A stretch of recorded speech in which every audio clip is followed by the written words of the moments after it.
Varicose veins తో బాధపడుతున్నారా? భారతదేశంలోనే బెస్ట్ ట్రీట్మెంట్ అందించే ఏకైక హాస్పిటల్ ఏవిస్. నమస్తే, వెల్కమ్ టు సుమన్ టీవీ. ప్రస్తుతం మనతో పాటు అన్నవరపు తిరుపతి మూర్తి అవధాని గురుగారు ఉన్నారు. వీరితో ఈ రోజు కొన్ని విషయాన్ని మనం చర్చిద్దాం. గురుగారు నమస్తే అండి. ఓం శ్రీ మహాగణాధిపతయే నమః. గురుగారు, చాలా మంది మనం గుడికి వెళ్తుంటాం, కొబ్బరికాయ కొడతాం కదా. అక్కడ చాలా మంది ఆగి మరీ తీసుకొని వస్తూ ఉంటారు. అంటే మేము టెంకాయ ఇచ్చామని సగం తీసుకొని వస్తూ ఉంటారు. ఇది ఇలా తీసుకురావచ్చు అసలు ఇంటికి కొబ్బరికాయ కొట్టింది? మీకు ఆ డౌట్ ఎందుకు వచ్చిందమ్మా అసలు? అంటే కొంతమంది గుళ్ళల్లో అంటుంటారు, ఏది ఎక్స్పెక్ట్ చేయకూడదు గుడికి వెళ్ళినప్పుడు, మళ్ళీ ఇవ్వమని, అలా అలా మనం వెళ్ళి మన సమస్యల్ని వదిలేసి మనం దర్శించుకొని రావాలి అని అంటుంటారు. వాస్తవమే, కానీ భగవంతుడి యొక్క అనుగ్రహం అంటే ప్రసాదమే. ప్రసాద రూపంలోనే ఆయన అనుగ్రహం వస్తుంది దేవాలయంలో. అందుకని ఏంటంటే ఇక్కడ అడగకూడదు అంటానికి మూలం ఏంటంటే అమ్మా, నేను చూస్తూ ఉంటా, కొబ్బరికాయ ఇస్తారు, కొబ్బరికాయ కొట్టి నైవేద్యం పెట్టిన తర్వాత చేతికి అందినటువంటి తీసుకొచ్చి వాళ్ళ చేతిలో పెడితే, పంతులు గారు మేము ఇచ్చిన కొబ్బరికాయ ఇది కాదండి అదండి అంటే ఎలా ఉందంటే మనస్తత్వం.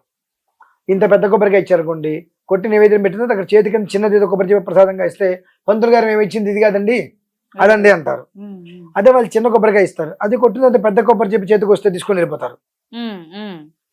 ఏంటంటే ఏదైనా నీ మనస్తత్వం ఒకే రకంగా ఉంచుకోవాలి గుడి దగ్గర. నీకు కావాల్సింది ప్రసాదం.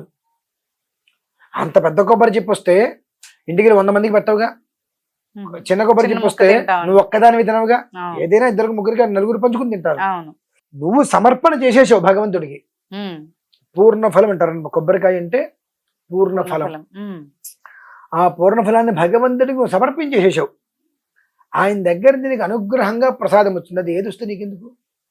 పండే రావచ్చు, ఫలమే రావచ్చు, పెద్దది రావచ్చు, చిన్నది రావచ్చు, ఏదైనా రావచ్చు. కాక ఆయన దగ్గర నీకు ప్రసాదం వచ్చింది. నీకు వచ్చినటువంటి దాన్ని ప్రసాదంగా నువ్వు భావించాలి తప్పితే ఇది నేను ఇవ్వలేదు, అది నేను ఇచ్చాను అనేటువంటి పదం ఎప్పుడైతే వస్తుందో, నువ్వు ఏ కారణం చేత కొబ్బరికాయ ఇచ్చావో ఆ కారణం నీ దగ్గరే ఉంటుంది. ఇంకా ఇది తీరాలని మొక్కున్నది ఇంకా అంతే ఉంటుంది, కారణం మన దగ్గరే ఉంటుంది. కొబ్బరికాయ మాత్రం భగవంతుడి దగ్గరికి వెళ్తుంది, అంతే. ఉపయోగం లేదు. అంటే మన కోరికల్ని తెలియచేసేది, మన కోరికల్ని వృద్ధి చేసేటువంటిది, అందులో ఉండేటువంటి ఫలాన్ని మనకి ఇచ్చేటువంటిది కేవలం కొబ్బరికాయ ఒకటే. కొబ్బరికాయ ఒకటే. అందుకనే చాలా మంది మన తాంబూలాలు ఇచ్చినప్పుడు కొబ్బరికాయ పెట్టిస్తుంటారు, పూర్ణ ఫలము అని చెప్పది. అది మించి ఇంకేది పూర్ణ ఫలం కాదు.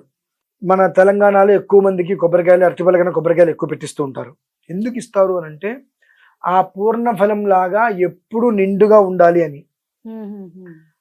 ఆ లోపల కొబ్బరి ఎవరు పెట్టల, దాని లోపల నీరు ప్రకృతి స్వతహాగా స్వతసిద్ధంగా వచ్చినటువంటి పూర్ణ ఫలం. ఆ పూర్ణ ఫలాన్ని భగవంతుడికి మనం కొబ్బరికాయ అనేటువంటిది మనం ఇచ్చాము అని అంటే, మనలో ఉన్నటువంటి ఏదైతే సమస్యలు ఉన్నాయో ఆ సమస్యల్ని భగవంతుడికి మనం సమర్పించేశాం. కొబ్బరికాయ కొడతారు, నీళ్ళు స్వామివారి మీద పోస్తారు, నైవేద్యం పెడతారు, నీకు ప్రసాదంగా ఇచ్చేశారు. దాన్ని ఎప్పుడైతే నాది ఇది కాదు నాది అది అనేటువంటి పదాన్ని నువ్వు వాడావో, ఇక నీకు గుడికి వెళ్ళి కొబ్బరికాయ కొట్టుకొని వచ్చి నీకు ఉపయోగం లేదు. ఏదో నీ దగ్గర కొబ్బరికాయ కొన్నా, గుడిలోకి వెళ్ళి కొట్టావు, ఇంట్లో కొట్టుకుని కొబ్బరి ముక్క తిన్నట్టే ఉంటుంది. అది కూడా ఇంత కూడా ఉపయోగం దానివల్ల లేదు. నీకున్నటువంటివన్నీ నీ దగ్గరే మళ్ళీ భద్రంగా ఉండిపోతాయి. కాబట్టి అసలు అటువంటివి తొందరపాటు చర్యలు మనకోవాలి ముందు.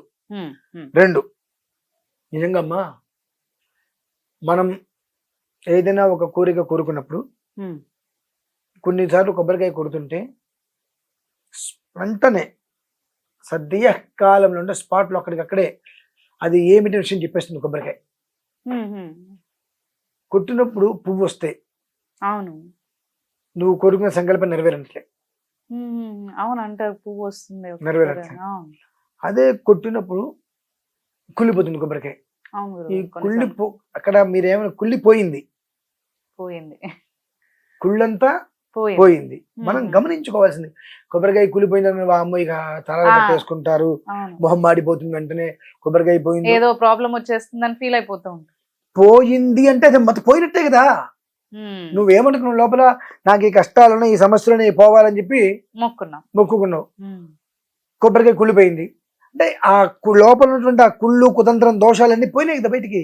ఆ చిన్న విషయాన్ని లాజిక్ నువ్వు ఎందుకు అర్థం చేసుకోలేకపోతున్నావు అంటే, మన మైండ్ సెట్ ఎలా ఉంటుందంటే, కొబ్బరికాయ పువ్వు వస్తే నాకు మంచి జరుగుతుంది, కొబ్బరికాయ పోతే నాకు ఏదో చెడు ఒక జరుగుతుంది. జరుగుతుంది. మన మైండ్ సినిమాల్లో కూడా అలానే చూపిస్తూ ఉంటారు. అవును. కొబ్బరికాయ పొంగ ఏదో ప్రమాదం జరుగుతుంది. అవును. కొబ్బరికాయ కొట్టారు అంటే నీ జీవితం అనేటువంటిది ఎలా వెళ్ళబోతుంది అనేటువంటి విషయం నీకు తెలిపేది ప్రధానంగా ప్రకృతి ఫలం, పూర్ణ ఫలం కొబ్బరికాయ. అది కొట్టినప్పుడు నార్మల్ గానే ఉంది, చక్కగా మజ్జిగ పగిలింది అటు ఇటు, బ్యాలెన్స్డ్ గా నీ జీవితం ఉంటుంది. కొన్నిసార్లు పైన విరిగిపోతుంది. విరిగినప్పుడు నీకు ఏదో సమస్య రాబోతుంది, జాగ్రత్త పడు. ఒక కొబ్బరికాయ నీ జీవితానికి మూలమ్మా. ఏ పని చేసినా కొబ్బరికాయ ఎందుకు కొట్టమంటారంటే అది కొట్టే విధానం, అది పగిలే విధానాన్ని అనుసరించి జీవితం ఎలా ఉంటుందో చెప్పేస్తుంది మీకు. ఏ స్థితి రాబోతుంది అన్న, సమస్య రాబోతుందా, ప్రమాదం రాబోతుంది అని చెప్పి కొట్టినప్పుడు ఒకసారి ముక్కలు ముక్కలుగా పైన ఇంత ముక్క ఊడిపోతుంది, పైన ఓన్లీ పైన ముక్క ఎరిగిపోతుంది. మనకు అంటే నీకు బ్యాక్ బోన్ గా ఎవరైతే ఉన్నారో ఆ మనిషి అంటే తండ్రి కావచ్చు, ఎవరైనా సరే, మనకు సపోర్ట్ గా ఉండేటువంటి వ్యక్తి నుంచి నీకు ఇబ్బందులు రాబోతున్నాయి అంటే ఆ వ్యక్తి నీకు దూరం అవబోతున్నాడు అని అర్థం. ఆ వ్యక్తి లేకపోతే మనకి ఇబ్బందులే. ఇంకా మనల్ని కాపాడే వ్యక్తి మన నుంచి దూరం వెళ్ళిపోయాడంటే మనకు మళ్ళీ ఇబ్బందులే కదా. ఇవి నీకు సంకేతాలు ఇస్తుంటాయి, అవి మనం తెలుసుకోవాలి. కొన్ని నిలువుగా వంకర తింకరగా పగిలిపోతుంటాయి, ముక్కలు ముక్కలుగా పగిలినాయి అంటే ఛద్రం కాబోతుంది నీ బ్రతుకు.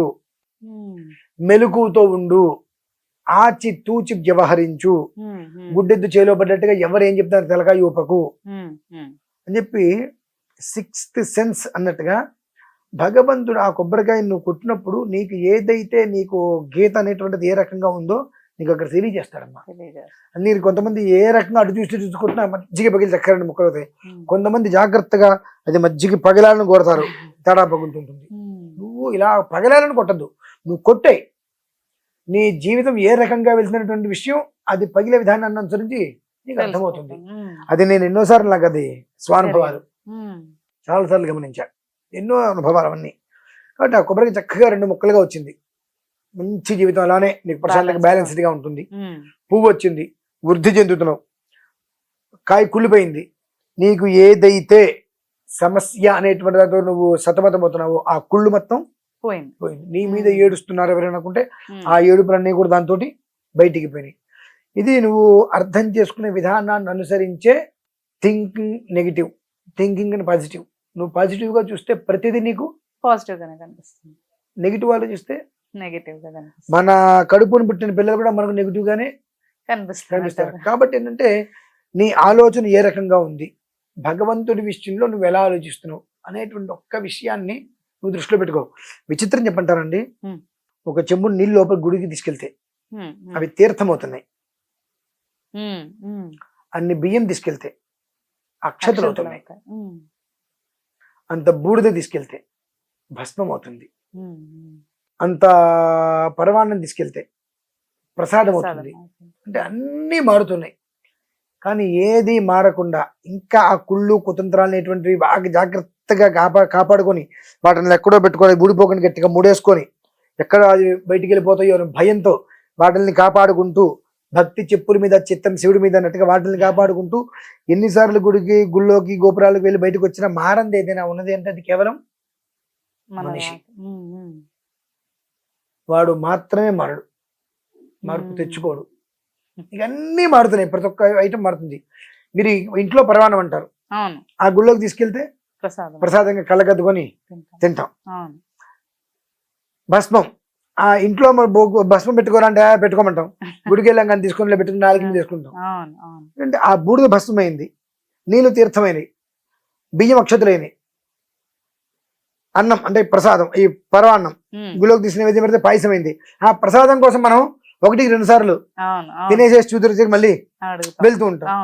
అన్ని మారుతున్నాయి, కానీ ఏ పరిస్థితుల్లో కూడా ఏది కూడా మార్చుకోకుండా తనను తాను అలానే నిలబెట్టుకొని నా ఉక్రోషం నా ఒక కల్మషం నేను ఇలానే ఉంచుకుంటా అని చెప్పి మారకుండా వచ్చేది కేవలం మనిషి మాత్రమే.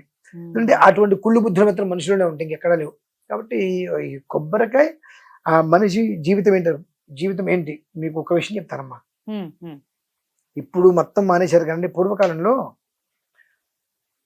పెళ్లి చూపులకి వెళ్ళేటప్పుడు కూడా కొబ్బరికాయ కొట్టి వెళ్ళేవారు. కొబ్బరికాయ ఒక ఇంటికి పెళ్లి చూపులకి వెళ్తారంటే కొబ్బరికాయ కొట్టేవారు. ఇక్కడ ఎలా ఉండబోతుందో వెళ్తాము అనుకుంటే కొబ్బరికాయ కొట్టేవారు. కొబ్బరికాయ పగిలే దాన్ని బట్టి ఏదేమైనా పిల్లని తెచ్చుకోవాలనుకునేవారు ఇంటికి. చక్కగా పగిలింది ఏది ఏమైనా అంటే వంకర తింకరగా కాకుండా పైపెచ్చి ఊడిపోవటం కాకుండా కనుక పువ్వు వచ్చినా అది కాయిపోయినా మజ్జిగా పగిలిన చక్కగా ఏది ఏమైనా అమ్మాయిని తెచ్చుకోవాలి.